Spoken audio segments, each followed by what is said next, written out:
Assalamualaikum warahmatullahi wabarakatuh. Rahayu pemirsa, bagaimana kabar Anda hari ini? Saya doakan semua dalam keadaan sehat walafiat. Dan tentunya kita masih berada di Warung Tani, tepatnya di Desa Mulia Agung, Kecamatan Dal, Kabupaten Malang. Dan masih bersama dengan Wanita Pelestari Sanggul Indonesia atau WPSI pemirsa. Kita akan mengangkat sebuah topik yang luar biasa, tentunya tentang rencana program Wanita Bersanggul ya. Ya, dalam setiap komunitas tentunya selalu ada kegiatan dalam perkembangan komunitas, tentunya agar bisa bermanfaat bagi masyarakat luas pemirsa. Nah, tentunya Wanita Bersanggul Indonesia tentu juga memiliki banyak sekali program. Kira-kira apa saja programnya? Nah, kita telah bersama dengan Bunda Sami Rahayu selaku penasehat Wanita Pelestari Sanggul Indonesia. Rahayu. Bunda Sami sehat? Ya, kan sehat. Oke, dan tentunya juga bersama dengan Bunda Didi Pusparini, Sekretaris WPSI. Rahayu. Rahayu. Apa kabar hari ini? Puji syukur sehat. Oke, luar biasa. Cantik sekali hari ini ya. Oke, Terima ini kasih. di event ya kali ini ya, Iya. kebetulan ya. Iya. Tentunya juga bertepatan dengan hari ulang tahun ya. Yang ketiga. Oke. Dan WPSI. WPSI tepatnya bertepatan dijalankan di Kota Malang ya. Iya. Tentunya hari ini ya, Bunda. Tanggal 17 Oktober 2022 itu begininya. Jadi seharusnya kemarin tepatnya. Pak perayaannya memang besok. Oke, perayaannya memang Iya. besok pemirsa ya, di hari Minggunya begitu ya. Baik. Hari ini. Baik, saya bersama dengan Bunda Sami dan juga Bunda Didi. Kita akan membahas tentang rencana-rencana program dari WPSI ini yang sudah berjalan tentunya. Nah, kalau untuk visi dan misi, nah bagaimana sih Bersanggul Indonesia dalam melestarikan budaya dan memberdayakan wanita melalui visi dan misi? Silahkan. Jadi WPSI ini mempunyai visi bagaimana kita untuk tumbuh dan berkembangnya sanggul serta kebaya supaya menjadi busana kebanggaan wanita Indonesia. Itu visi kami ya. Sedangkan misi kami yaitu menumbuh kembangkan semangat bersanggul serta berkebaya kepada seluruh wanita Indonesia.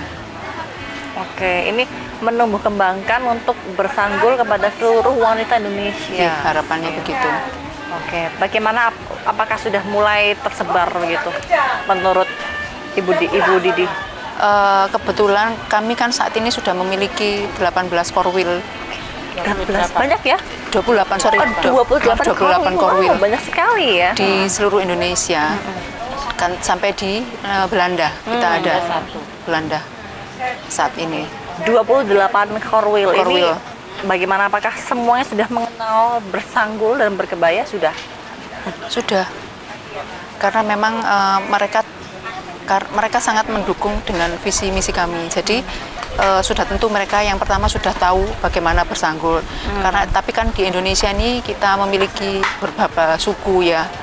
Nah, tentunya masing-masing daerah kan memiliki karakteristik masing-masing. Nah, kalau di sini yang hadir ada dari Jawa Barat juga, Jawa Tengah. Nah, yang terbaru di Salatiga itu ada sanggul khusus yang diciptakan di daerah Salatiga. Oke, berarti ini sanggulnya baru begitu ya, yang Salatiga? Ya, betul. Seperti apa model sanggulnya? Wah, Untuk karakter gitu? Besok kita pakai. Besok Oke. pada tanggal 19 itu kita pakai. Gitu. Waduh, sebenarnya ada sih, cuma di mobil kita nggak bawa. Gitu.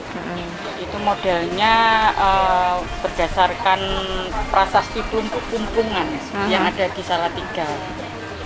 Saya yang tidak bawa itu ada bunganya, itu melambangkan bunga teratai begitu. Sebenarnya banyak filosofinya di situ, cuma kita tidak bawa sih. Itu yang dari sanggul Salatiga? Iya. Itu dia ada bunga teratainya begitu? Iya, ada model bunganya. Bentuknya seperti Iya. ada bunganya di tengah gitu. Besok pasti tahu gitu. Bagus. Jadi gini, Salatiga ini kan kreatif gitu. Dia membuat sanggul sendiri yang khusus untuk Salatiga. Ternyata dari Pemkotnya itu malah diambil sebagai anggota sebagai sanggul seluruh kota WPI, seluruh kota Salatiga. Salatiga. Jadi sanggul dari kota Salatiga itu adalah kreasi dari WPI Salatiga. Diangkat semua. Luar biasa. Iya. Bahkan dijadikan sebagai identitasnya Salatiga ya. Iya. Sanggul buatan dari WPI. WPI Keren. Salatiga. Ini Kebetulan prestasi yang tidak membanggakan nih ini ya. Iya, tapi besok datang gitu karena hari ini kan banyak pekerjaan dan besok ada orangnya Bu Yuni, ketua WPI Salatiga. Baik, kalau kita ngomongin lagi tentang visi dan misi. Nah ini untuk visi dan misi kedepannya nantinya akan ada perkembangan lagi nggak sih? Iya. Gimana? Jadi memang visi kami selain menjadikan sanggul dan kebaya sebagai busana kebanggaan wanita Indonesia, sekaligus melestarikan busana, sanggul dan kebaya sebagai jati diri wanita perempuan Indonesia. Nah, bagaimana cara WPSI ini melestarikan sanggul sebagai warisan budaya Indonesia ini? Bagaimana cara WPI? Ini intinya kan kita itu memasyarakatkan sanggul dan kebaya kepada seluruh masyarakat Indonesia, kan intinya seperti ini. Karena selama ini sanggul dan kebaya itu kan sudah terlupakan, sudah hilang. Makanya kita mendirikan komunitas wanita bersanggul Indonesia agar tidak punah, agar tidak ditinggalkan begitu, sehingga bisa melupakan jati diri yang sebenarnya bangsa Indonesia itu seperti apa, itu supaya tidak hilang. Bagaimana akhirnya kami mendirikan komunitas ini untuk membangkitkan lagi, melestarikan lagi dengan apa gitu. Memang dengan mengadakan kegiatan-kegiatan yang berbau budaya, yaitu dengan memakai sanggul dan kebaya. Misalnya kita juga mengadakan di kampus-kampus, ya, juga mengenalkan di sekolah-sekolah, juga sering mengadakan untuk yang komunitas-komunitas baru, rata-rata itu korwil-korwil baru, rata-rata mereka tidak bisa gitu ya, rata-rata masih ke salon gitu kan. Nah, itu kita kenalkan dengan tutorial gitu ya, dengan pelatihan-pelatihan gitu, akhirnya semuanya bisa memakai sanggul dan kebaya sendiri tanpa harus ke salon. Nah, ini rata-rata sudah bisa semua karena memang komunitas kami dalam berkegiatan itu harus memakai sanggul dan kebaya, meskipun hanya sekedar ngopi, meskipun hanya sekedar latihan, meskipun hanya kita sekedar nge-mall gitu ya, tetap memakai sanggul dan kebaya. Cuma sanggulnya itu ada papan-papannya gitu ya. Kalau santai-santai, ya kita cukup pakai cepol ala-ala ibu begitu santai, dan kebayanya pun juga santai gitu. Tapi kalau pada saat acara-acara resmi, kita memakai sanggul-sanggul resmi. Besok acara resmi, jadi semuanya pakai sanggul pakem gitu. Tapi kalau untuk santai, kita juga kebayanya pun kebaya santai, encim begitu. Jadi semuanya ada papan-papannya. Terus kita semua sering mengadakan acara-acara yang berhubungan dengan kebudayaan, seperti kemarin ada acara-acara di keraton-keraton, kita juga diundang. Nah, itu kita mengajak semuanya untuk ikut berpartisipasi. Akhirnya mereka pun kan harus memakai sanggul kebaya, tapi harus mengenalkan. Baik, lama-lama mereka seperti itu. Besok kan acara resmi, berarti ini Daes Madi ya, bukan? Untuk yang tingkatannya, untuk yang pakaian resmi. Iya, pakaiannya memang harus resmi. Sanggulnya juga harus resmi. Berarti tidak seperti yang hari ini kayak gitu. Iya, ini kita pakai ini bisa pakem ini. Ini ada yang pakem, ada yang enggak. Kalau yang lain-lainnya ini kan memakai panggul yang asal cepol. Nah, itu panggul mbaknya itu cepol. Model cepol. Baik. Saya termasuk cepol ini. Kalau yang pakem itu seperti Mbak Didi ini pakem. Berarti kalau untuk yang besok pakem ya, yang resmi ini ya. Cuman mungkin ada tambahan untuk bunga atau apa, bagaimana? Tidak. Boleh, ada yang pakai bunga, ada yang cuma tusuk putih, gitu boleh. Bebas kalau itu, asalkan kalau pakem itu ada seperti ininya. Ini ada subalnya. Kalau yang cepol-cepol itu seperti banyak sudah tutup, ini pakai sanggul biasa. Nah, itu cepol. Berarti kalau termasuk acara santai itu yang cepol juga nggak apa-apa ya kayak? Iya, memang cepol bisa ya. lebih kan cepet kalau bikinnya. ya, sanggul-sanggul modern itu biasanya dipakai acara-acara santai. Kalau berarti di sini kan rata-rata semua anggotanya kan bisa nyanggul sendiri begitu Bisa, ya? iya. Itu bagaimana Sudah mulai caranya? bisa. Kan yang di belakangnya itu kan nggak sulit memang. Iya, tapi kalau Gimana, sudah biasa Chan? enggak. Kalau sudah Oke. biasa itu kan cuma rambutnya kita ini kan Kalau biasa ya, gimana? tinggal ada subangnya jadi. Jadi kalau sekarang ini lebih dimudahkan ya. Jadi kayak mulai dari rok bajunya dulu, roknya bisa model rok. Kalau dulu kan hanya kain yang kita buat sendiri, diwiru sendiri. Tapi sekarang ada yang model jadi. Nah di rambut untuk mahkota juga seperti itu. Jadi kalau dulu kan harus pakai disasak dulu ya. Nah, bener. sekarang enggak. Jadi tidak merusak rambut karena kan ada subalnya. Iya, betul. Jadi ada alat bantunya lah. Oke, berarti sekarang itu nggak harus disasak ya? Enggak. Jadi Harus disasak. tidak merusak rambut. Jadi kalau yang sudah biasa paling 15 menit juga sudah selesai. Oke, ini tentang persanggulan belum selesai, ini mau ada yang lewat. Oh ya, Nah, silakan. bentar, ditahan dulu ya, Iya, kita iya. sabar dulu. Tetap dalam program acara Ngobras, Ngobrol Santai itu tidak, jangan kemana-mana.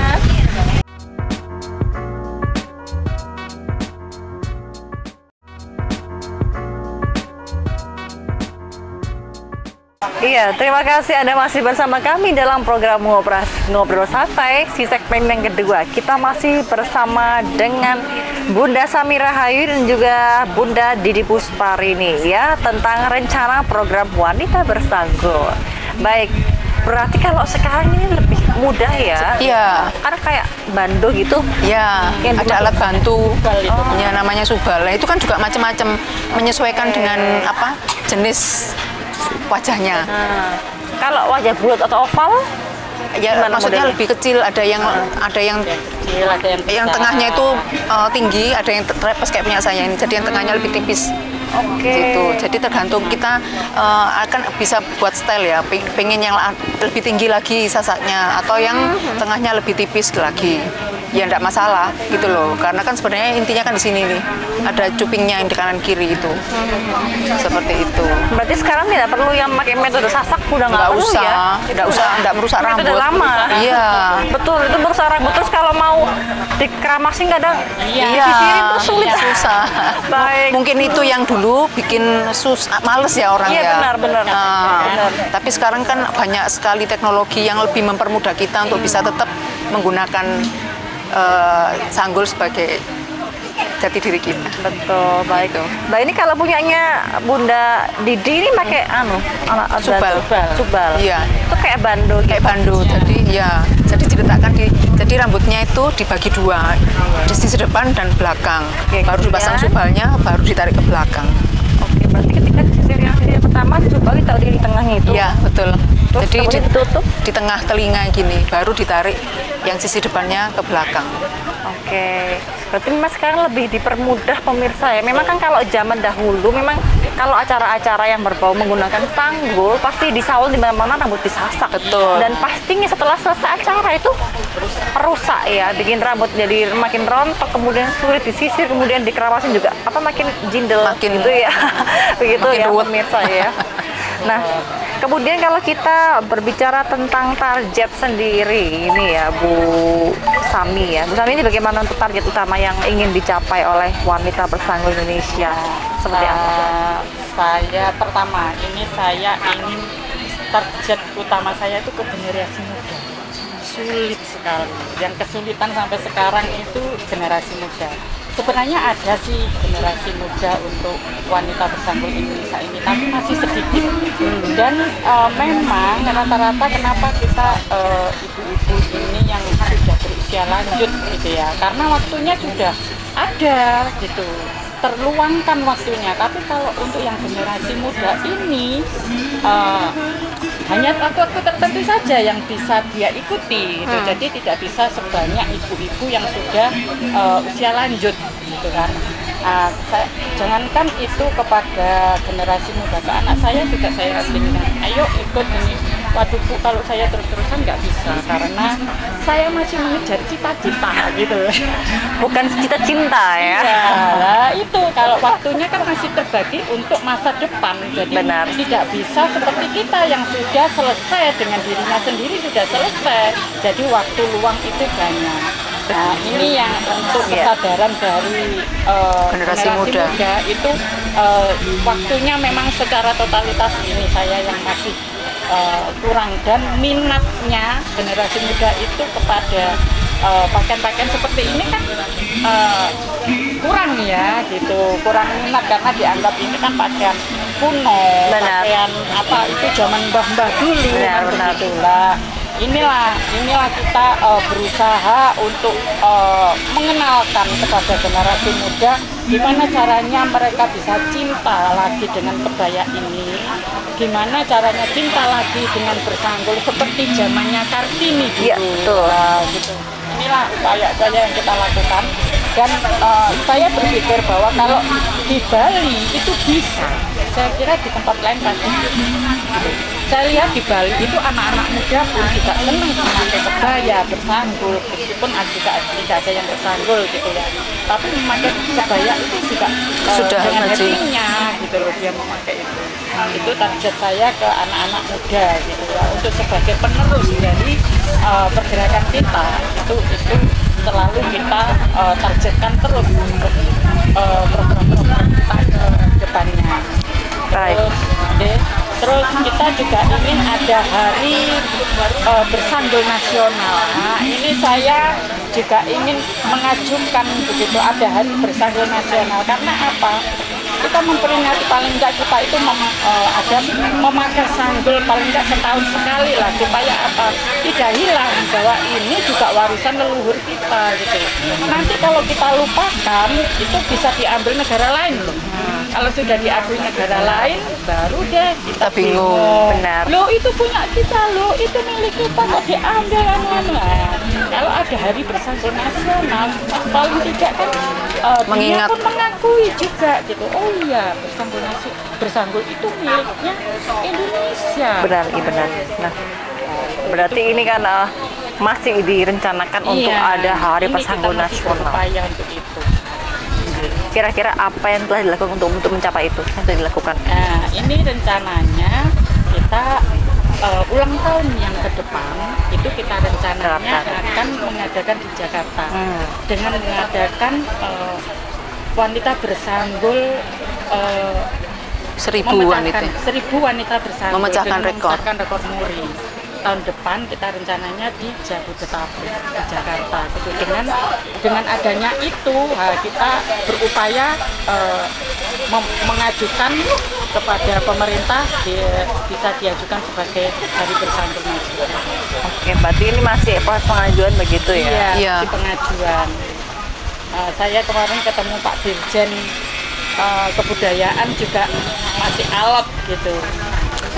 Mungkin ya ini minoritas kita kan gitu. Mungkin kalau dapat dukungan dari berbagai pihak gitu, ayo seperti itu kebayang. Itu mungkin pemerintah baru bisa lebih. Baik, kalau untuk program sendiri yang ditawarkan kepada masyarakat itu apa dari BPSI itu? Program. Seperti apa? Yang sudah ditawarkan kepada masyarakat? Program Yang sudah kita jalankan, Iya. itu seperti Ghost to Campus, Oke, tidak ada ya? masuk ke sekolah-sekolah itu sudah mulai dijalankan. Jadi ya memang karena kan kita nyasar untuk generasi muda. Benar. Supaya mereka ingat ini loh budaya kita. Karena kan kalau jati diri itu kan seperti orang di Korea ya, pakai kebono, ya pakai itu kan sudah tahu oh ini orang Jepang, pakai baju sari itu orang India. Apalagi ya Bu ya? Itu Ya, Tapi kalau untuk Ghost to Campus sudah berjalan. sudah. Itu ngapain aja? Sosialisasi begitu atau bagaimana? Ghost to Campus itu acaranya. ya kalau itu biasanya kita tutorial memperkenalkan itu gitu ya, dengan memberikan juga sanggul-sanggul cepol gitu kan, gratis gitu ya, sanggul di tutorialkan begitu, pengenalan begitu juga kebaya, memakai jarik yang benar, bagaimana seperti itu. Jadi paling enggak pengenalan pada generasi muda. Jenis kebaya kan juga macam-macam ya. Mungkin itu yang kita kenalkan kepada anak-anak muda. Jadi supaya tahu penggunaan ada bagaimana saat santai, saat semi formal atau sampai formal. Jadi mereka kita kenalkan gitu loh. Bagaimana satu setnya itu jarik apa saja yang boleh digunakan di umum atau pada saat berkunjung ke keraton itu kan kita juga ada macam-macam. Nah itu yang kita kenalkan kepada generasi muda seperti itu. Berarti antara yang santai dengan acara yang formal atau enggak itu yang dipergunakan beda-beda ya. Betul. Ya, 4 setelannya beda berarti ya. Iya, jenisnya juga motifnya tuh terutama motifnya tuh juga beda-beda. Seperti itu. Kalau yang santai biasanya pakai ucin. Ucin itu biasanya kita pakai pada acara-acara santai. Atau itu jemputan itu juga. Jemputan juga bisa santai. Kalau yang formal itu biasanya kayak gimana model jaring? Ludru ini formal. Terus broklat itu bisa warna-warna hitam, putih itu formal. Kembang-kembang juga bisa dipakai sebagai cara formal. Ya itu. Berarti kalau yang termasuk kan ada yang model santai, ada yang formal. Kalau model santai itu yang gimana? Motifnya makin sedikit gitu atau gimana? Encim sebenarnya kita nggak pakai. Encim itu yang ada bordir-bordir. Oh, ada bordirnya. Semi formal itu. Oke. Jadi biasanya nggak perlu dipakai selendang. Nggak perlu. Soalnya kenapa? Kalau soalnya santai. Kalau resmi baru kita pakai selendang. Kalau santai kita nggak perlu pakai selendang. Baik, lalu itu Bunda, jarik yang model seperti lubang-lubang kayak ngerawang itu jarik. Itu kebaya. Kebaya ya? Itu kebaya ya? Broklat. Itu model broklat ya? Iya. Broklat. Itu masuk di santai atau resmi? Resmi, biasanya kita pakai pada acara-acara resmi kalau itu. Kalau yang besok acara resmi berarti pakaiannya kalau besok pakai putih. Putih ya? Karena yang putih itu untuk pelantikan. Ada acara seragam nasional pakai kembang-kembang. Oke. Pakai kembang-kembang, maksudnya kebaya kembang-kembang begitu. Kembang-kembangnya kita ada seragam. Besok pakai seragam kembang-kembang dari BPI ada nasional yang dilantik pakai putih. Warna apa? Yang untuk yang kebayanya, yang kembang-kembang itu warnanya merah ya. Berarti besok warnanya sama semua ya? Iya. Luar biasa. Baik, kalau kita ngomongin tentang tantangan itu apa aja? Tapi dijawab nanti dulu karena mau ada yang lewat. Ya, sabar dulu. Tetap dalam program acara ngobrol hantek tidak, jangan kemana-mana.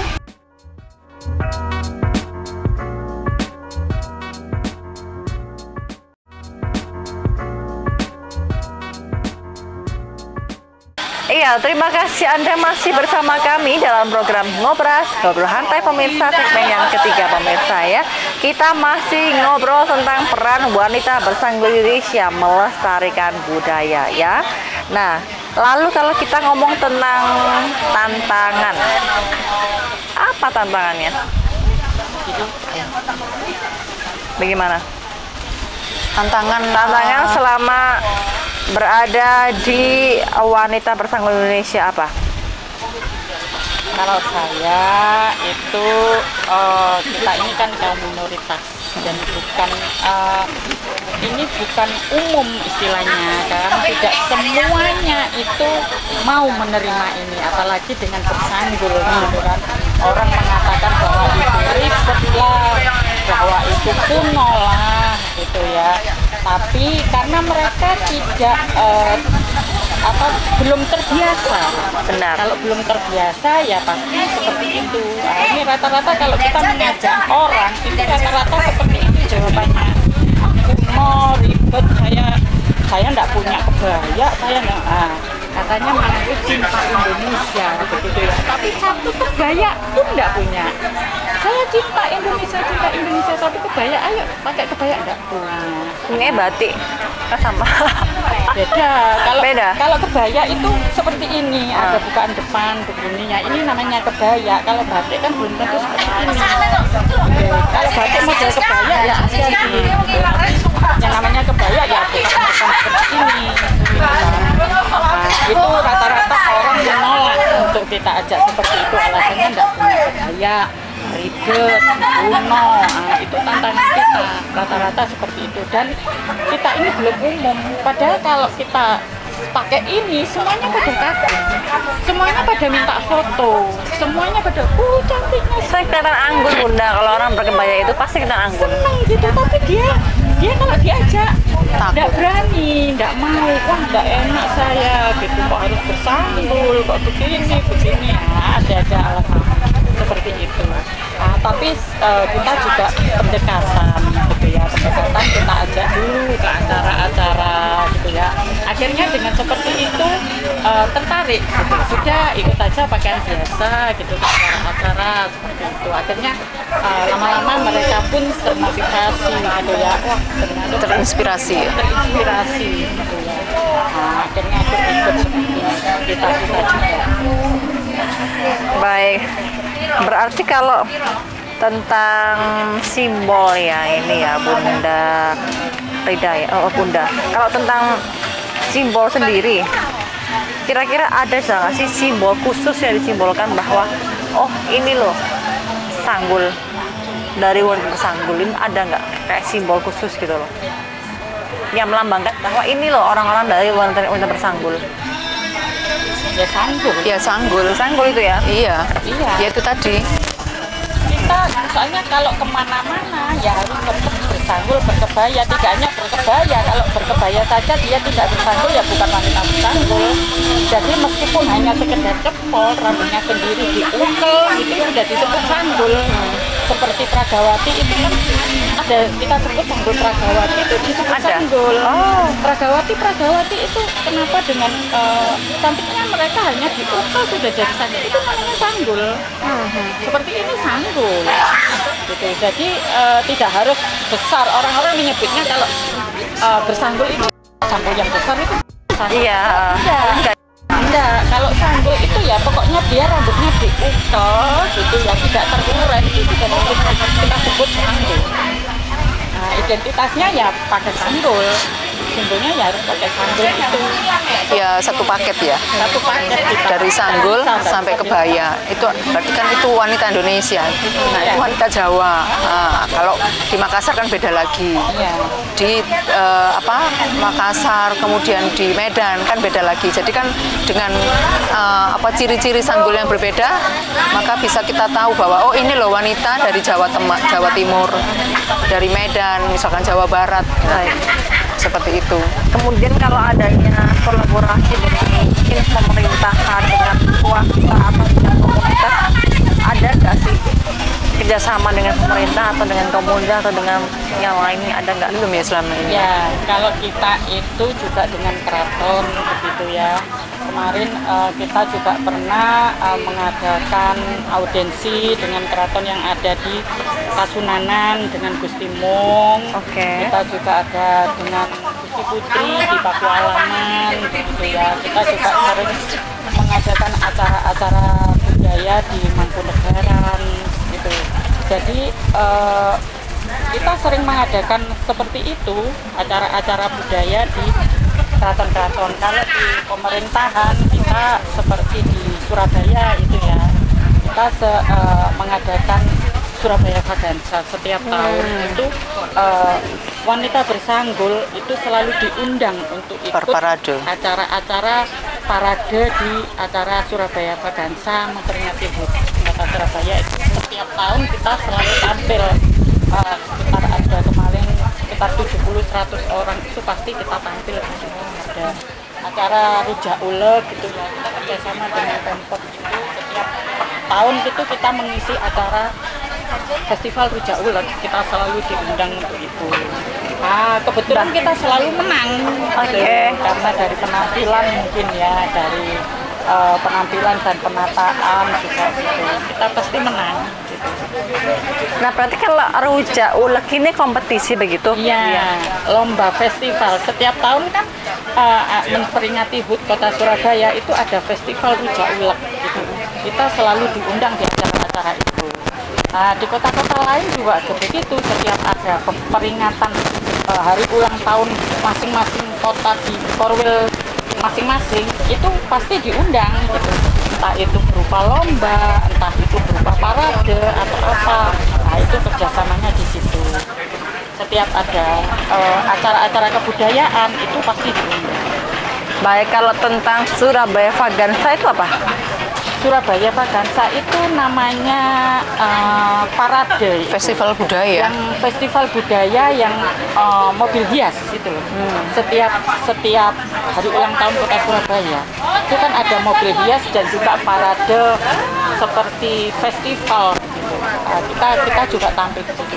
Nanti tiap tahun biasanya bulan Juni, Mei Juni.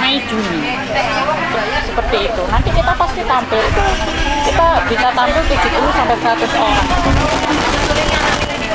Itu apa kegiatannya? Ya kita hanya parade aja, penampilan kita memakai pakaian pakaian lengkap gitu, pakaian pakem gitu, dengan memakai seragam menunjukkan bahwa wanita bersanggul Indonesia itu eksis sudah ada begitu. Makanya kalau ingin bergabung gitu bisa, ingin berjuang, ingin ikut dalam pergerakan kami ya harus bisa bergabung dengan wanita bersanggul Indonesia. Itu pemirsa ya, kalau yang mau bergabung gimana caranya Bunda? Bisa menghubungi saya di 082 131 25 9090. Itu nanti saya masukkan di berbagai korwil karena kita ada 28 korwil di Indonesia dan 1 di Belanda. Nanti di situ gampang kok, pokoknya asal mau bersanggul dan berkebaya ya bisa sih jadi anggota. Itu seperti ada kayak kartu anggotanya nggak Bunda? Iya, ini kita mau rencanakan untuk membuat kartu anggota gitu karena kita sudah banyak ya, jadi nanti akan dilakukan kartu anggota. Selama ini masih dikoordinir dari Korwil Masing-masing korwil ini berapa sih anggotanya? Mayoritas berapa? banyak. Puluhan gitu? Ratusan, iya. Ada yang ratusan, ada yang puluhan. Kalau baru-baru itu mungkin masih bisa puluhan lah kalau yang baru-baru. Kalau itu sudah banyak. Ya 70, 100. Berarti kan lo ya, apa ini anggotanya juga makin lemah, apakah makin banyak ya makin lama ya? Iya, ini kebetulan kita semakin tahun semakin bertambah. Pada saat ulang tahun yang pertama kita mengadakan ulang tahun di Kota Tulungagung itu kita dihadiri oleh 70 orang awal-awal gitu ya. Terus ulang tahun yang kedua kemarin kita di mana itu di Mojokerto kita dihadiri oleh 120 orang. Korwilnya pun juga bertambah gitu. Terus nanti yang ketiga ini kita di Malang itu sekitar hampir 200.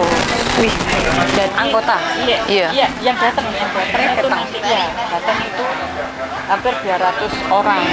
Jadi dengan melihat setiap tahun ini naik, otomatis kan berarti minat masyarakat Tertarik untuk melestarikan. sanggul dan kebaya itu semakin bertambah. Bagaimana perasaannya Bunda melihat adanya ternyata semakin banyak peminat dari masyarakat yang bersanggul dan berkebaya? Ini bagaimana perasaannya?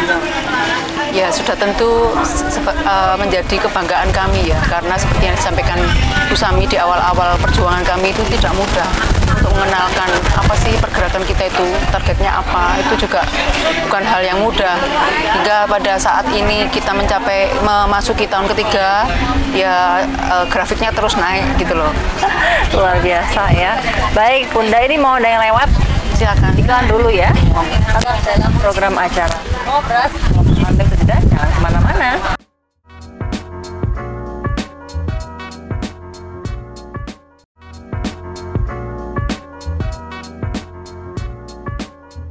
Baik, terima kasih Anda masih bersama kami dalam program acara Ngobras Ngobrol Santai di segmen yang terakhir pemirsa ya.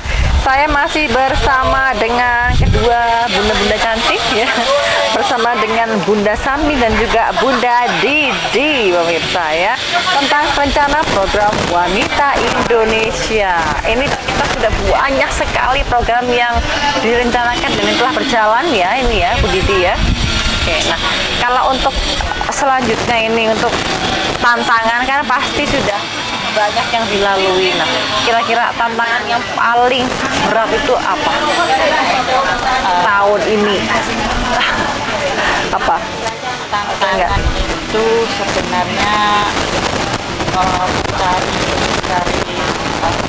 orang-orang yang mau berbagi dengan kita itu ya jelas ya, seperti kita utarakan bahwa mereka menganggap bahwa sanggul kebaya itu nyata, terus apa itu ribet gitu kan, itu sudah saya ungkapkan tadi.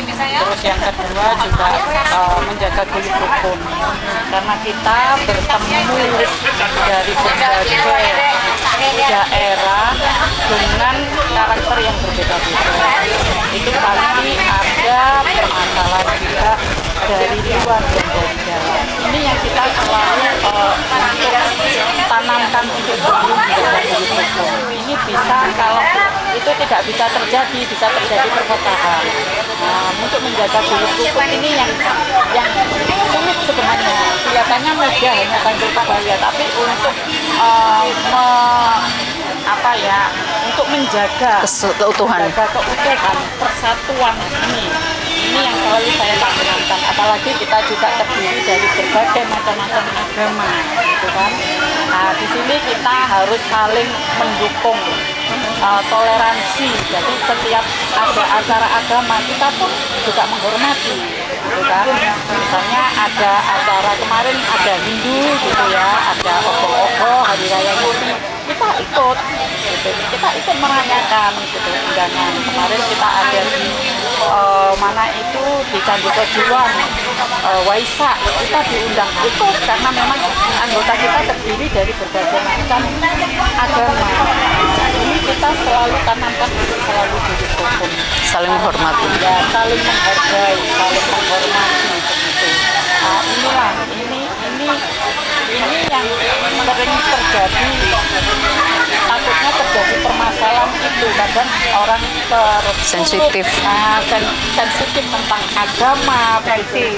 Iya, itu bisa jadi masalah gitu kan. Nah, ini yang harus dijaga sampai sekarang itu. Ya itu. Tapi memang ternyata sulit juga ya Bunda ya. Iya. Nah, kalau untuk ini tentang adanya wanita bersanggul, bagaimana sih Bunda ini wanita bersanggul Indonesia ini menghadapi inovasi teknologi, tentunya untuk mendukung pelestarian budaya dan pemberdayaan wanita ini bagaimana dalam menghadapi inovasinya? Jadi ya kalau kita memang di penyebaran di media massa saya selama ini memang kita harus bisa menyebarkan melalui berbagai media. Jadi teknologi kita harus ada Instagram, harus ada Facebook, kita harus punya kecanggihan dalam komunikasi, memakai HP gitu ya. Juga kita harus selalu harus ikut update perkembangan itu gitu. Karena kalau tidak begitu, mereka tidak tahu keberadaan pergerakan kita bagaimana.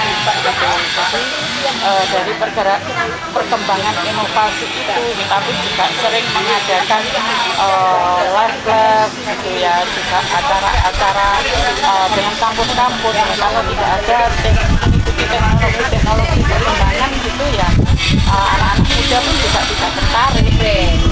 Makanya seperti itu sih, kita mendukung pergerakan kita dengan berbagai inovasi-inovasi gitu ya, dengan pergerakan seperti tari-tarian apa itu ya, dengan media sosial itu kita dengan mengadakan video-video kayak lomba-lomba begitu kan. Nah, giveaway gitu. Iya, seperti itu. Ya seperti itu. Jadi maksud, tambahkan iya, jadi kan memang pergerakan kita ini awalnya pada saat COVID. Jadi memang sejak awal kita menggunakan media sosial sebagai media komunikasi kita dengan semua gitu ya, agar lebih dikenal. Jadi ya memang kita harus menggunakan semua platform itu, platform digital, karena kan kita tidak bisa lepas dari tantangan zaman ya, seperti itu. Oke, lalu kemudian dengan sejak adanya platform digital yang sudah mulai banyak digeluti oleh wanita bersanggul Indonesia ini, bagaimana respon masyarakat? Justru malah lebih kita mudah melakukan pergerakan itu, karena kan akhirnya dari seluruh Korwil itu kan mempunyai akun-akun masing-masing. Begitu. Berarti untuk nama akunnya juga beda-beda ya? Enggak, jadi misalkan WBI Salatiga, Semarang, tinggal di mana saja per kota. Begitu. Baik, lalu kalau kita berbicara tentang adanya peran jejaring internasional ini Bunda, apa sih peran jejaring internasional dalam mendukung program wanita bersanggul Indonesia? Perannya apa? Boleh dijawab, Bu Sami? Ya, kalau itu sih banyak sekali ya. Kalau tanpa jejaring nasional seperti itu ya kita nggak bisa bergerak gitu. Jadi dengan jejaring nasional itu kita bisa berkomunikasi dari berbagai daerah, bahkan ke Belanda gitu ya. Kita tanpa komunikasi bisa dari jauh kan bisa terbentuk gitu. Nah, akhirnya pun kita juga kenal gitu. Yang awalnya kita orang lain jadi bisa serasa saudara yang begitu dekat gitu, dengan hanya bertemu setahun sekali pun bisa seperti ini gitu, rasanya seperti kayak saudara. Jadi kalau nggak ketemu ya kan gitu, rasa rindu itu ada gitu. Nah, dengan adanya jejaring nasional itu kan mendekatkan dari yang jauh gitu ya, jadi merasa dekat seperti rasa persaudaraan. Itu sangat penting sekali. Kita kalau tanpa ada itu nggak bisa bergerak. Kemudian kalau misalnya tanpa ada itu nggak bisa bergerak, kenapa soalnya? Ya komunikasi ya. Komunikasi ya? Ya yang jelas komunikasi kita terputus gitu kan. Nggak bisa, karena otomatis seperti saya ini tidak mungkin akan berjalan ke berbagai korwil gitu. Benar. Dengan adanya jejaring nasional akhirnya kan kita ada komunikasi, bisa Jadi merencanakan. bisa terkumpul seperti ini gitu karena adanya jejaring nasional. Berarti jejaring nasional ini perannya sangat besar ya? Besar sekali. Sangat. Kita juga bisa besar seperti ini ya karena ada jejaring nasional gitu. Kalau saya langsung datang ke masing-masing korwil, wah itu menghabiskan biaya, waktu, tenaga, wah. Sementara ada 28 korwil, kan tidak mungkin ya Bunda ya? Ya. Saya pun juga masih sering ke berbagai korwil untuk datang gitu pada saat acara-acara tertentu. Tapi ya tidak semuanya bisa saya datangi. Hanya acara-acara khusus saja saya datangi. Baik, terima kasih atas waktunya Bunda Didi, kemudian Bunda Sami, terima kasih banyak. Ini tidak terasa kita di penghujung acara, berarti kita harus pamit dan undur diri. Terima kasih juga. Sukses selalu. Sukses selalu. Rahayu. Dan pemirsa Dama TV yang di rumah, usai perjumpaan kita kali ini, terima kasih. Sampai jumpa. Wassalamualaikum warahmatullahi wabarakatuh. Rahayu.